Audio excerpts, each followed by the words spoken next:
Good morning students, welcome back in the 11th class political science class। हमने जो है अभी क्या इंट्रोडक्शन लिया है कि पॉलिटिकल क्या था, ठीक है, पॉलिटिकल का फर्स्ट चैप्टर क्या था, ठीक है। अब जो नेक्स्ट चैप्टर है उसका एक जनरल इंट्रोडक्शन जो है मैं आपको प्रोवाइड करवा चुका हूँ, फिर भी इसको और थोड़ा सा एक डिटेल में समझते हैं। इस चैप्टर की स्टार्टिंग जो होती है, आई होप कि आपके पास जो है टेक्स्ट बुक होगी। जब इसको ओपन करेंगे आई थिंक पेज नंबर जो 26 है आपका, उसमें ये लिखा हुआ है आपके कि वेट सेकेंड, हाँ सॉरी, कि राइट्स जो है वो क्यों ज़रूरी, ऐसा क्यों है कि ये राइट्स जो है कॉन्स्टिट्यूशन के अंदर डाले गए हैं और इनकी जो है रिक्वायरमेंट भी ज़्यादा है, ऐसा क्या है, और अगर राइट्स ना हो उससे क्या होगा, ठीक है। तो सबसे पहला जो टॉपिक दिया हुआ है, जैसा कि मैंने आपको बताया, वर्ड टू वर्ड हम नहीं पढ़ सकते, हम क्या पैराग्राफ के अकॉर्डिंगली चलने वाले हैं, ठीक है ना। तो सबसे पहला जो टॉपिक है हमारे पास, the importance of rights. Rights क्यों इंपॉर्टेंट है, ऐसा क्या हो गया कि राइट्स को लेना जरूरी ही है, इनके बिना जो है इसेंशियल है, इनके बिना काम नहीं चलने वाला। तो उसमें जो है दो एग्जाम्पल दे रखे हैं। फर्स्ट जो आपका एग्जाम्पल है, उस एग्जाम्पल में आपको ये बताया गया है कि 1982 के अंदर इंडिया में एशियन गेम्स होने वाले थे, ठीक है। ओलंपिक्स वगैरह होते हैं, कॉमनवेल्थ जो गेम्स होते हैं, उसी तरह जो है आपके एशियन गेम्स भी होते हैं। तो इंडिया में आपकी क्या होने वाला था, एशियन गेम्स होने वाले थे। उसमें जिस कंपनी को कॉन्ट्रैक्ट मिला था, जो स्टेडियम, नए स्टेडियम बनते हैं, सारी चीज़ें फैसिलिटीज़ नई डेवलप करनी पड़ती है उसके अंदर, क्योंकि पूरे एशियन कंट्रीज से जो क्या आते हैं मेंबर्स जो है वो आते हैं और स्पोर्ट्समैन जो आते हैं और वो क्या करते हैं, पार्टिसिपेट करते हैं। तो जो लेबर थी उसमें ये देखा गया कि लेबर के साथ जो है वो ठीक से काम नहीं हो रहा था, उनके साथ जो है सही मीन्स कहे तो आपके ट्रीटमेंट नहीं हो रहा था।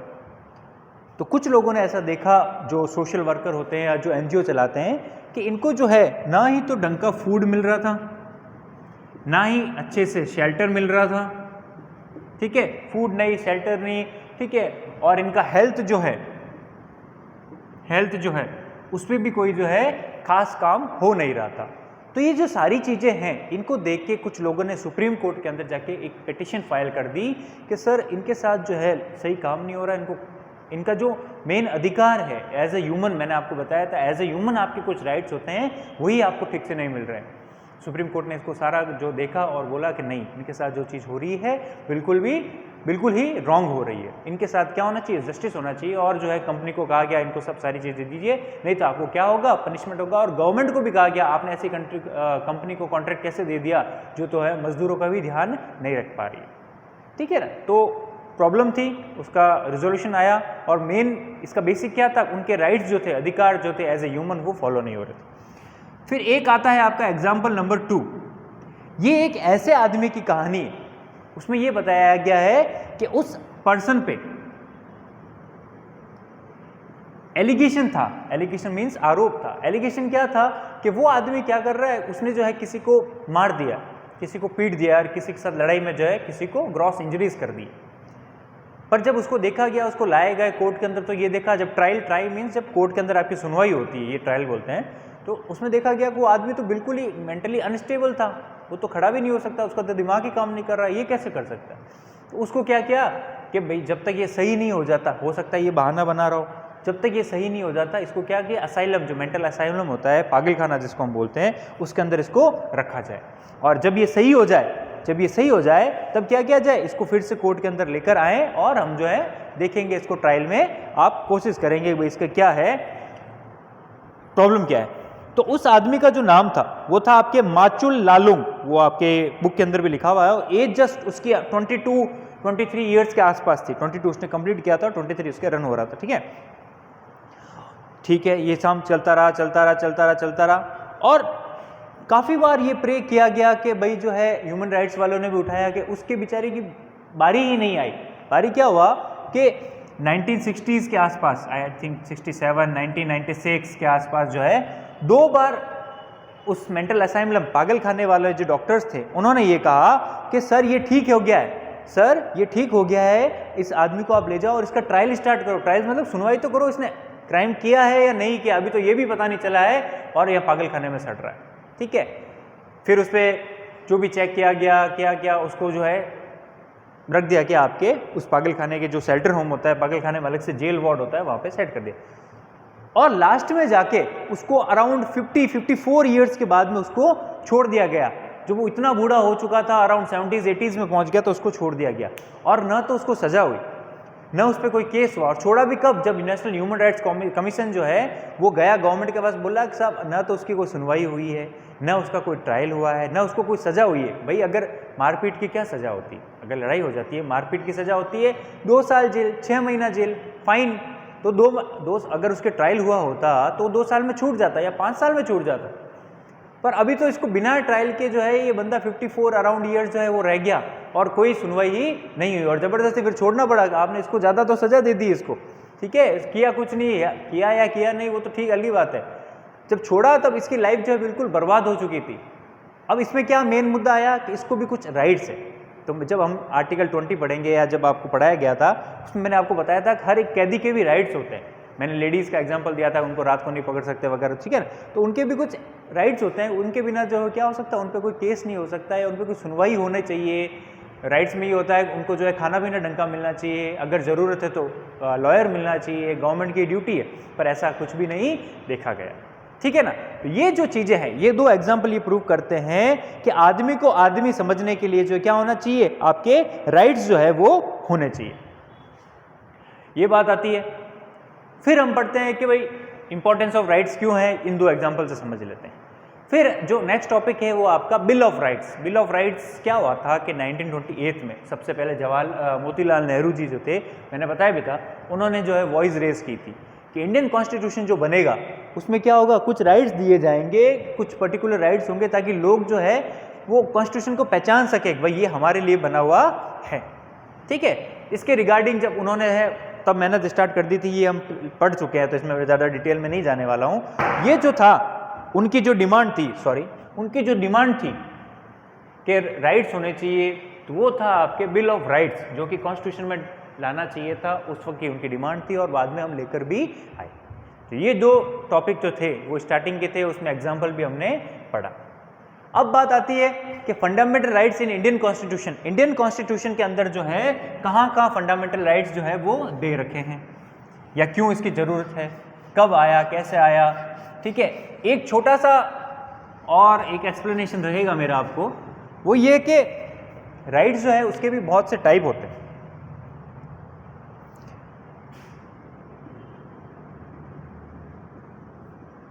एक तो होते हैं ह्यूमन राइट,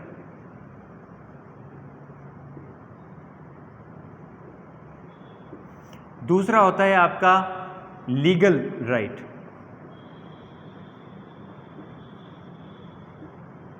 तीसरा होता है आपका ऑर्डिनरी राइट्स,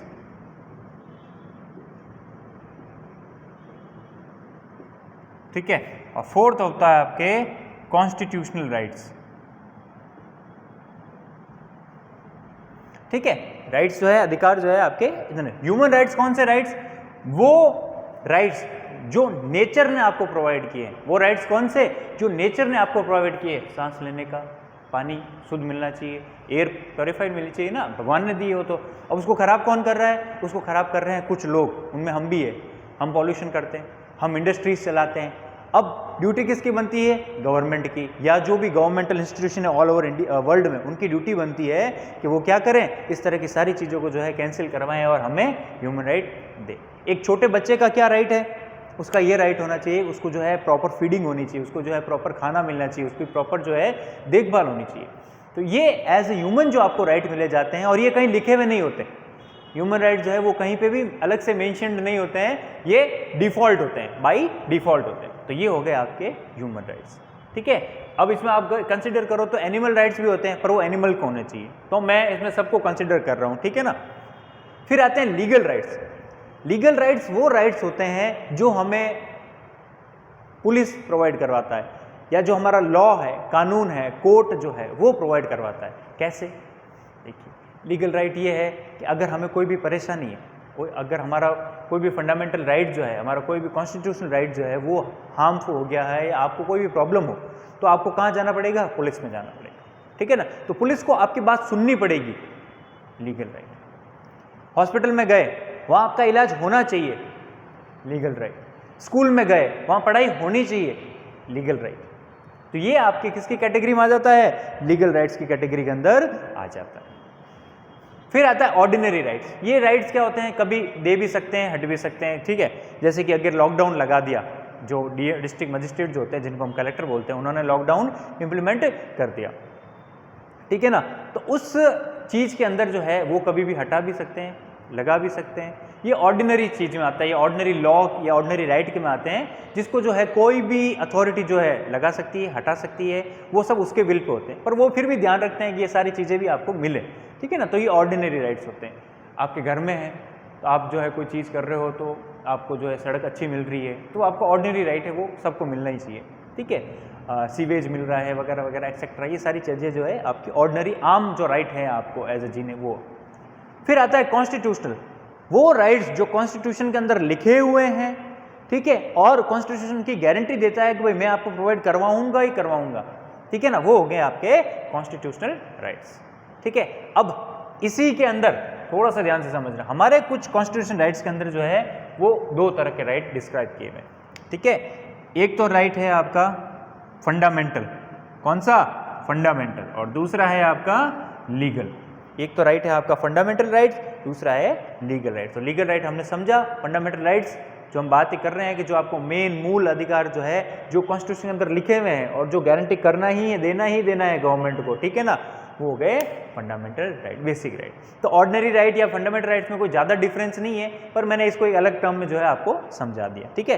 ह्यूमन राइट्स जो है वो थोड़े अलग पड़ जाते हैं। इसको अगर वेन डायग्राम से समझें, कुछ को होगा अभी भी दिक्कत, तो इसको ऐसे समझ सकते हो आप कि ये पूरे राइट का जो है आपका, ये है आपका क्या, ह्यूमन राइट का पूरा ग्लोब समझ लीजिए, राइट का पूरा circle, human rights.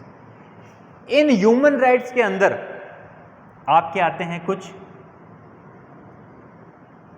Sorry pardon करना मुझे, natural rights, sorry natural rights जो भगवान ने हमें दिए, natural rights. In natural rights के अंदर आते हैं आपके ह्यूमन राइट्स, ठीक है।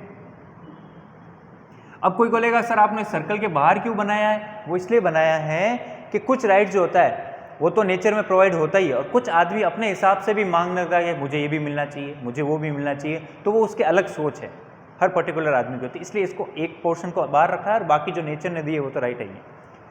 इन्हीं नेचुरल राइट्स के अंदर ह्यूमन राइट्स आ गए। फिर आपके आ जाते हैं कॉन्स्टिट्यूशनल राइट्स, जो कौन प्रोवाइड करवाती है?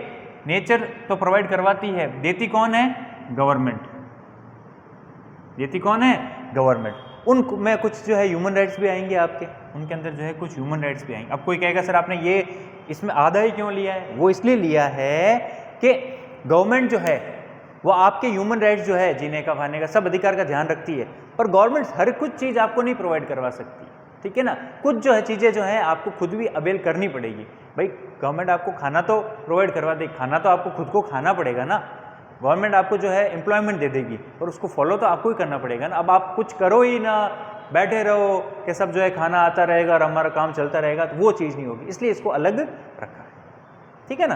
तो बस ये सिंपल सा रहता है। और इसके अंदर और कंसीडर करो कॉन्स्टिट्यूशनल राइट्स के अंदर, तो आप ये देख सकते हो, फिर आपके लीगल राइट्स जो है वो भी इसी के अंदर आ जाते हैं, ऑर्डिनरी राइट्स है वो भी इसके अंदर आ जाते हैं, या इसको ऐसे भी मिक्स कर सकते हो। तो ये आपके समझ पे है, आप ये वेन डायग्राम जो है कैसे एक्सप्लेन, ये कहीं दिया हुआ भी नहीं है और कोई खास इसमें दिमाग लगाने की भी ज़रूरत नहीं है। जिनको समझ में आया, एक जनरल आइडिया बनाने की कोशिश कर रहा हूँ, जिनको समझ में आया वेल एंड गुड। ये वाला पोर्शन नहीं समझ में आया तो कोई दिक्कत वाली बात नहीं, कोई अपना समस्या वाली बात नहीं है, इसको आप इरेज भी कर सकते हो।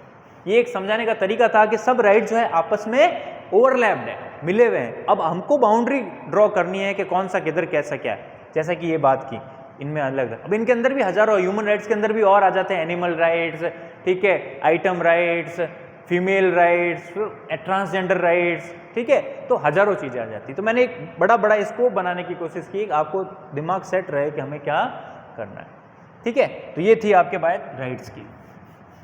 तो आपके जो है ये चैप्टर मैं साथ में लेके चल रहा हूँ। मैंने आपको क्या कहा था, वर्ड बाय वर्ड यहाँ पॉसिबल नहीं है, पर मैं हर पैराग्राफ को जो है लेकर चलूँगा। अब बात आती है आपकी, आपको क्या करना है, ये सारी चीज़ें पढ़नी है, और फिर कोई प्रॉब्लम हो तो स्क्रीनशॉट भेज देना मुझे, ये लाइन समझ में नहीं आया अंडरलाइन करके, या वर्ड समझ में नहीं आया, सबसे फर्स्ट डिक्शनरी में देखना, समझ में आ जाएगा। नहीं आता तो भेजना। अब सारी चीज़ जो है फिर इतना ज़्यादा हो जाएगा।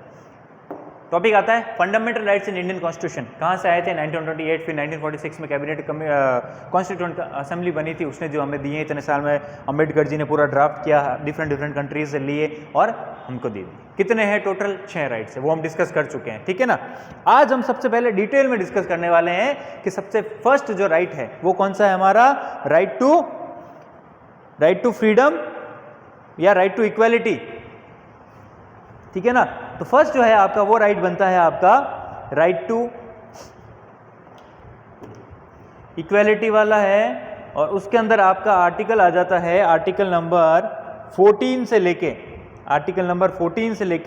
आर्टिकल नंबर जो है आपका 17 तक नंबर आता है। इस बुक के अंदर आर्टिकल दे नहीं रखे हैं, इस बुक के अंदर क्या दे नहीं रखे हैं? आर्टिकल दे नहीं रखे हैं, ठीक है ना। हम जो है ऑर्डनरी ही लेके चलते हैं कि राइट टू फ्रीडम में क्या है, राइट अगेंस्ट एक्सप्लॉयटेशन में क्या है, राइट टू कॉन्स्टिट्यूशनल रेमेडीज में क्या है, राइट टू माइनॉरिटीज में क्या है, या जो अभी हम देखने वाले हैं राइट टू इक्वालिटी में क्या है, ठीक है ना। ये सारे चीज जो है सीक्वेंस में। तो सबसे फर्स्ट जो है वो हमारा आ जाता है राइट टू इक्वालिटी, वो आ जाता है आपका राइट टू इक्वालिटी। इसको हम अभी डिटेल में देख लेते हैं। जो मैंने बताया है बस उसी का जो है आगे थोड़ा पोर्शन हम डिस्क्राइब करने वाले हैं।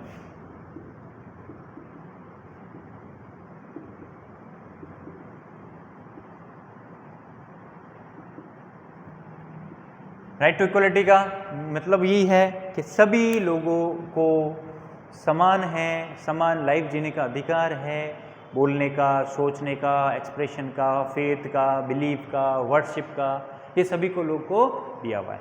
और गवर्नमेंट जो है वो आप सभी को इक्वल मानकर चलती है, गवर्नमेंट किसी में कोई डिफरेंशिएशन नहीं करती। बस यही है आपका राइट टू इक्वलिटी, ठीक है। उसमें सबसे फर्स्ट जो पॉइंट आता है वो आपका दे रखा है कि भाई लॉ जो है, लॉ के सामने जो है सभी लोग क्या है? बराबर है। लॉ के सामने क्या है? सभी लोग बराबर है।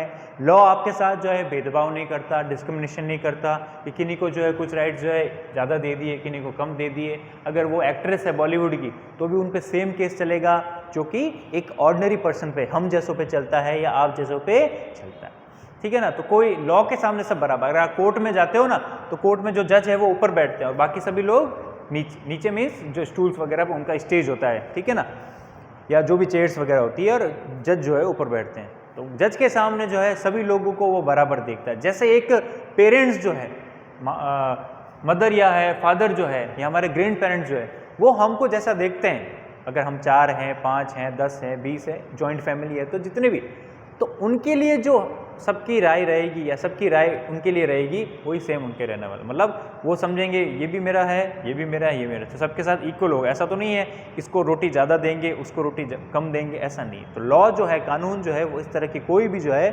आपके प्रॉब्लम जो है वो रेज नहीं होने देता है। तो राइट टू इक्वालिटी में यही हमको पढ़ना है। इसका जो स्टार्टिंग में जो है आपके कुछ एग्जाम्पल दे रखे हैं कि एक आदमी कहता है ऐसा सोचता है, दूसरा आदमी ऐसा सोचता है, फिर वो बात कह रहा है, ये सब चीज़ें जो आपको पढ़नी है। मैं एक आइडिया दे सकता हूँ, एक पूरा प्रेजेंट कर सकता हूँ, इसमें हर लाइन में समझाऊंगा तो बहुत बड़ी फिर दिक्कत हो जाएगी, फिर हम आगे कैसे बढ़ेंगे, ठीक है ना, क्योंकि टाइम बहुत कम है। और जहाँ तक आपको पता है कि मार्च अप्रैल के अंदर आपके एग्ज़ाम होने वाले हैं। 11th क्लास के एग्ज़ाम जो है वो अप्रैल के अंदर होंगे। स्कूल्स कब खुलेगी इसका कोई आइडिया नहीं है, पर आपके एग्ज़ाम तो होंगे। और ऑनलाइन क्लासेस जो है वो इसी तरह की रहने वाली है। और जैसा कि हमें इंस्ट्रक्शंस मिले हैं, ठीक है, और दूसरे टीचर्स को भी मिल गए होंगे या जो भी है बता दिया जाएगा कि क्लास जो है वो 25 से 30 मिनट्स मैक्सिमम रखनी, क्योंकि एक दिन में आप जो है 3 क्लासेस करते हो, इससे ज़्यादा है क्लासेस नहीं रखनी है। हिस्ट्री की क्लास स्टार्ट हो चुकी है और लिटरेचर की क्लास जो है वो आने वाले कुछ कपल ऑफ डेज में जो है वो आपके स्टार्ट हो जाएगी, ठीक है ना। तो उसकी आप चिंता ना करें। अब आपका एक ही सब्जेक्ट रहता है जहाँ तक मुझे पता है, आर्ट्स की बात है, तो लिटरेचर कर रहा है वो भी विदिन 2 या 3 डेज जो है आपको 1 अक्टूबर 2 अक्टूबर के अराउंड जो है आपको मिल जाएगा, ठीक है ना। तो उसकी आप चिंता न करें। तो 25 से 30 मिनट की ही क्लास रखने का साफ कहा हुआ है, तो आज इसी का ध्यान रखेंगे, ज़्यादा इस पर आगे नहीं बढ़ेंगे, ठीक है ना। तो ये बीच इन्फॉर्मेशन थी। तो एग्ज़ाम की बात थी, एग्ज़ाम होंगे। और नोटबुक जो है, नोटबुक अभी तक तो मेरे पास नहीं आई है किसी की भी, ठीक है। 30th दे रखी थी मेरे हिसाब से डेट, 30th तक करवानी है और आज 30th ही है। तो आज तो मुझे किसी की नोटबुक मिली नहीं है अभी तक। तो अब नीचे जाऊंगा मिल जाएगी तो वो बात अलग बात है, अभी तक तो मेरे पास किसी की नोटबुक आई नहीं। अब आगे बढ़ते हैं आपके राइट टू इक्वालिटी के अंदर। उसके अंदर आपका बुक में मैं देख लेता हूँ कोई खास एग्जाम्पल है समझाने लायक जो आपको समझ में नहीं आएगा या मैंने समझाया नहीं है, तो मैं देख लेता हूँ। इसमें तो मुझे कोई खास लग नहीं रहा है। एक पेज नंबर 32 पे देखें आप, आर्टिकल नंबर 16(4). अब इसमें क्या है, कुछ पर्टिकुलर जो है वो आर्टिकल्स दे रखे हैं, कुछ पर्टिकुलर आर्टिकल्स जो है हमारे कॉन्स्टिट्यूशन के वो दे रखे हैं। वो है आपका आर्टिकल 16(4), ठीक है। उसमें जो है आपको थोड़ा सा रिजर्वेशन का भी एक फील या लुक आने वाला है कि आपको पता चलेगा कि रिजर्वेशन होता क्या है। तो वो क्या बोलता है, Nothing in this article shall prevent the state from making any provision for the reservation of appointment or post in favor of any backward class of citizen which in the opinion of the state is not adequately represented in the services under the state। ठीक है, article 16(4) जो है right to equality के अंदर ये आता है कि सभी लोग इक्वल हैं। ठीक है, जो 13 और 14 जो थे उसमें हमने बात कर ली कि कानून के सामने सभी बराबर है। अब बात करते हैं 16 की बात करते हैं कि उसमें वो बोल रहा है 15 और 16 दोनों में ये बात है। 16 में ये बता रहा है कि सभी लोग बराबर हैं, पर उसमें लिखा हुआ है कि कोई भी, वो एक्चुअली क्या कानूनी भाषा में लिखा हुआ है तो आपको टिपिकल लगेगा थोड़ा इंग्लिश में, एग्जैक्ट कॉन्स्टिट्यूशन से वो उठाया हुआ है। तो उसमें ये लिखा हुआ है कि सभी लोग बराबर है, राइट टू इक्वलिटी वाला पोर्शन पढ़ रहे हैं, पर गवर्नमेंट जो है वो कुछ सेक्शंस के लिए जो क्या कर सकती है, अलग नॉर्म्स बना सकती है, अलग चीज़ें बना सकती है। कैसे कि मान लीजिए गवर्नमेंट को लगता है कि X, Y, Z 3 सेक्शन है हमारी सोसाइटी के अंदर, 2 जो सेक्शन हैं ये बहुत अच्छे वेल्दियर थे पिछले जमाने से, और ये जो लोग हैं वो बहुत डाउन ट्रेडर है। जैसे कि हो गया आपके शेड्यूल्ड ट्राइब्स जो जंगल में जो लोग रहते हैं, आदिवासी, या शेड्यूल्ड कास्ट, ठीक है, ये लोग हैं। और आजकल एक नई 90s के अंदर एक नई कैटेगरी कर दी गई थी, वो थी आपके OBC, अदर बैकवर्ड क्लास, ठीक है, कि जो और बैकवर्ड है। तो इनको क्या किया गया है कि अगर जैसे कि 100 सीट्स आती है, कायदा क्या था, कानून क्या था कि 100 सीट्स अगर हैं तो वो सभी के लिए बराबर है। आप सभी लोग हो, जैसे इस क्लास के अंदर अराउंड 50 पर्सन्स हैं, 50 जन हैं, उन लोगों के लिए जो है 100 सीट्स ओपन है। कहाँ पे, कॉलेज में, मान लीजिए कॉलेज में 100 सीट्स पड़ी है सभी के लिए, तो आप सभी लोग बराबर हो। इस स्कूल की बात कर रहा हूँ, ठीक है ना। तो आप जाते हो कॉलेज में और फिल कर देते हो 50, तो आपके जो मेरिट बनेगी, जो top rank first second third करते करते 50 तक ऐसे आना चाहिए था, ठीक है। गवर्नमेंट ने ये बोला कि जो सिटीज़ में रहते हैं वो लोगों को तो ज़्यादा फैसिलिटी मिलती है, पर जो ट्राइबल एरिया में जो रहते हैं या जो पुराने ज़माने से जो हरिजन्स वगैरह जो लोग हैं, शेड्यूल्ड कास्ट में जिसको लिया जाता है, इन लोगों को इतनी सुविधा नहीं मिली थी, इसलिए इनके मार्क्स भी कम आए, इतनी फैसिलिटी भी नहीं है, ठीक है, इतनी फैसिलिटी नहीं जितनी कि एक दूसरी कैटेगरी को है, ठीक है। तो इनको क्या कर दिया गया है, स्पेशल कर दिया गवर्नमेंट ने कि ये जो 100 कॉलेज में सीट है ना, इसमें से आपके 20 सीट जो है ना वो तो शेड्यूल कास्ट की रहने वाली है, और 15 सीट जो रहने वाली है शेड्यूल ट्राइब्स की, ये फिक्स कर दिया। अब आपके कोटा कितना हो गया कि 35 हो गया, तो 65 सीट्स आपके रह गए, ठीक है, 65 रह गई। तो ये जो 65 थी ये क्या रह गई अब, जनरल सीट। पहले कितनी थी जनरल सीट, जनरल मतलब कि आम, ओपन, जनरल पहले कितनी थी 100, अब कितनी है 65। ये किन के लिए हो गई, ये रिजर्व्ड होगी। तो आर्टिकल 16(4) में जो है वो ये बोल रखा है कि गवर्नमेंट को कानून नहीं रोकेगा इस तरह के कोई नॉर्म्स करने से। अगर गवर्नमेंट को लगता है कि हाँ भाई रियलिटी में कुछ लोग जो है पिछड़े हैं और वो बराबरी नहीं कर सकते सिटीज़ की, या जो और अपर कास्ट के जो लोग हैं, अपर मीन्स जो इकोनॉमी थोड़े से साउंड है, ठीक है, या कोई पुराने ज़माने से राजा महाराजा टाइप जो जीवन जी रहे हैं, जो भी है, तो उनके लिए जो है गवर्नमेंट अलग से फेवर कर सकती है। ये किसका वायलेशन नहीं होगा, राइट टू इक्वलिटी का। अभी आप कह दोगे सर आपने तो कहा था सब लोग इक्वल है, तो गवर्नमेंट ऐसे कैसे कर सकती है। बस इसी क्वेश्चन पे जो है आर्टिकल ने जो है ये चीज़ें डाल दी है कि 16(4) ये कहता है कि गवर्नमेंट अगर चाहे तो ऐसा कर सकती है, और ये कानून का वायलेशन नहीं है, राइट टू इक्वलिटी का वायलेशन नहीं है, अलग से प्रोविज़न है, ठीक है, जो कॉन्स्टिट्यूशन में डाला गया है। फिर थोड़े दिनों बाद जो है अब क्या होगा कि इन 50 में से 65 के लिए खुली, अगर इनमें कोई SC ST वाला है तो पहले वो इसमें कंसीडर होगा, ठीक, पहले जो है फिर जनरल में कंसीडर होगा और फिर SC ST में होगा। तो रिजर्वेशन का कॉन्सेप्ट जो है बहुत बारीक और बहुत बड़ा कॉन्सेप्ट है, मुझे नहीं लगता कि आपको समझाने की कोई ज़रूरत है, आपको समझ में आया हुआ है। तो हम सिंपल सी बात, अब गवर्नमेंट को लगता है आगे 10 साल बाद कि यार ये जो 65 सीट है इसमें से और कुछ लोग हैं जो अदर बैकवर्ड है, जो शेड्यूल कास्ट में भी नहीं आते, शेड्यूल ट्राइब्स में नहीं आते, पर उनकी हालत जो है ख़राब थी पुराने ज़माने में, तो उनके लिए भी जो क्या कर सकते हैं और रिजर्वेशन कर सकते हैं। तो मान लो 10 सीट और कर दी, अब ओपन की कितनी रह गई 55।